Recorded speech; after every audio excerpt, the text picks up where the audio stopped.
Hello everyone, welcome back to my channel. যেখানে শেষ করেছিলাম সেখান থেকেই শুরু করছি। আলিপুর জেল মিউজিয়ামের বিশেষ কিছু জায়গা এবং নানান তথ্য তোমাদের সাথে আগের ভিডিওতেই আমি শেয়ার করেছি। আলিপুর জেল মিউজিয়ামের একটা বিশেষ জায়গা হলো পুলিশ মিউজিয়াম।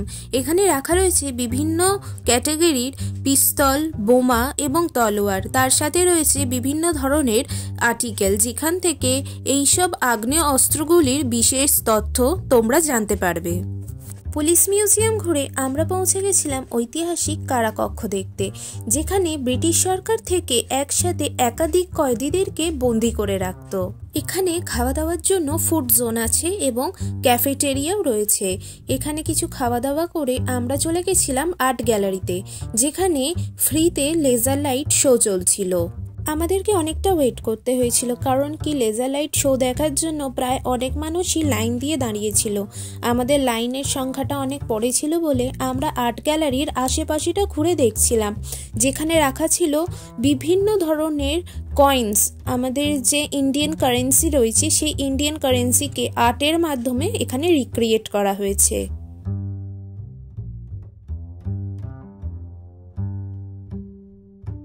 আগেকার দিনের 1 পয়সা, 2 পয়সা, 5 পয়সা এগুলোও কিন্তু এইখানে তোমরা দেখতে পাবে। এই কারেন্সিগুলো কিন্তু এখন আমাদের কাছে একদমই বিলুপ্ত, তাই এই আর্ট গ্যালারিতে সেগুলোও রিক্রিয়েট করা হয়েছে।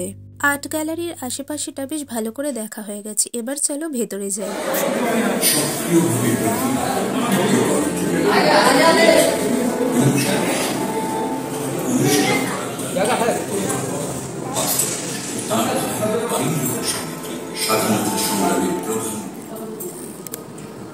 দুই বিপ্লবী ক্ষুদিরাম বোস এবং প্রফুল্ল চাকি কিংসফোর্ডকে বোমা মেরে উড়িয়ে দেওয়ার চেষ্টা করেছিলেন, কিন্তু তারা ব্যর্থ হন।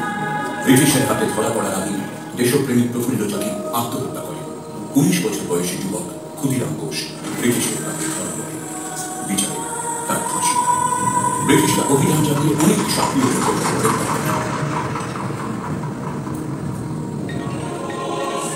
1908 সালের 2রা মে 32 নম্বর মুরারিপুকুর রোডে অভিযান চালিয়ে 14 জন সাহসী দেশপ্রেমিককে গ্রেফতার করা হয়।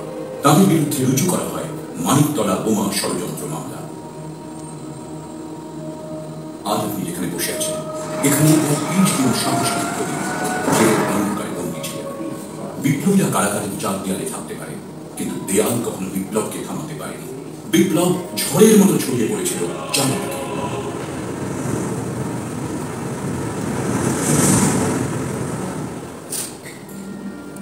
বিপ্লবীদের জেল ভাঙার পরিকল্পনা ছিল।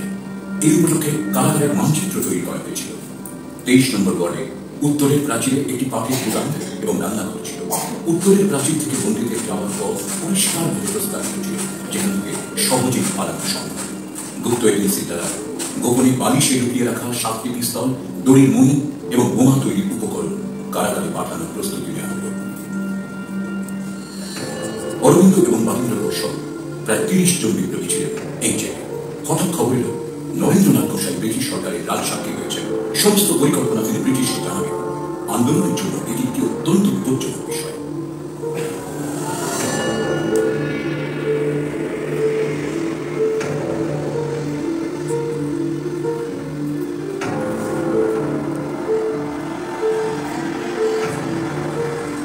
তাই বিপ্লবীরা নরেন্দ্র গোসাইকে হত্যার পরিকল্পনা করেছে। কানাইলাল দত্ত এবং সত্যেন্দ্রনাথ বসু নরেন্দ্র গোসাইকে হত্যার উদ্যোগ নিয়েছিলেন। পিস্তল আনা হয়েছিল জেলে। কানাইলাল এবং সত্যেন্দ্র সরকারি সাক্ষী হওয়ার ইচ্ছে প্রকাশ করলেন, কিন্তু শর্ত দিয়ে তার আগে তারা একবার নরেন্দ্র গোসাইয়ের সঙ্গে দেখা করলেন। 1908 সালের 31 অগস্ট নরেন্দ্র গোসাই তাদের সঙ্গে দেখা করলেন। তার শরীরে গুলির ভোট দিয়েছিল, তাকে শেষ করে দেওয়া হল। বিচারে কানাইলাল দত্ত ও সত্যেন্দ্রনাথ বসু ফাঁসি হল। দুজনের বিপ্লবের চেতনা ছিল এতই প্রবল যে এই দুঃসাহসী বিপ্লবীদের মুখে একটি শব্দও আসে।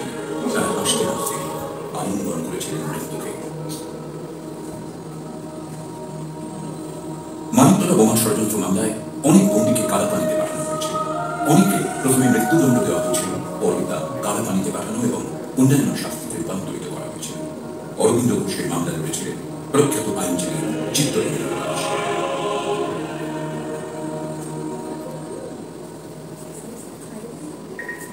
বিপ্লবী বিপ্লবের অনির্বাণ শিখাকে চিরপ্রজ্বলিত রাখাই ছিল প্রতিটি বিপ্লবীর একমাত্র কামনা।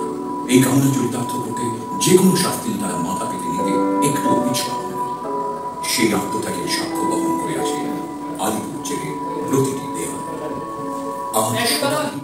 লেজার শোটা দেখার পর মনে হচ্ছিল যেন ইতিহাসের পুনরাবৃত্তি ঘটল আবার নিচের চোখের সামনে। তো যাই হোক, লেজার শোটা খুব সুন্দর ছিল এবং বেরিয়ে যখন আমরা দেখি তখন অলরেডি কিন্তু সন্ধে নেমে গেছে আর 5:30টার সময় মিউজিয়াম বন্ধ হয়ে যায়। তাই আমরা দুটো জায়গা অলরেডি মিস করে ফেলেছিলাম। দেখা হচ্ছে নেক্সট ভিডিওতে কোনো ইন্টারেস্টিং গল্প নিয়ে।